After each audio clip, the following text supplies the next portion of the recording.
Við græðum alltaf það að við erum í félagsskap með fyrirtæki sem líka eru dreifingarfyrirtæki eða innflutningsfyrirtæki og þessi fyrirtæki eiga fullt af sömu hagsmunum. Við höfum síðan alltaf FA búið að berjast mikið í tollamálum og þetta hefur tekið tíma en við erum núna til þess 1. janúar að sjá að niðurfelling á tollum á fatnaði sem skiptir okkur gríðarlega miklu máli.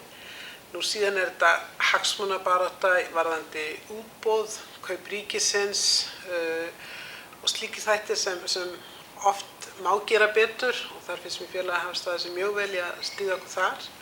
Og ég held í þriðja lagi þá það þessi almenna lögfræðiþjónusta sem við höfum nýtt okkur mjög mikið í gegnum öll árin og einhvern veginn hefur mér fundist FA, ég kannski ekki alveg hlutlaus þar en mér finnst við hafa verið spræk, mér finnst við þora stundum að tala þegar aðrir þegja og þorum alveg að berjast fyrir réttindum líka litlu fyrirtækjanna. Þannig að þess vegna hefur mér fundist FA standa sig bara tiltölulega mjög vel í þessari baráttu.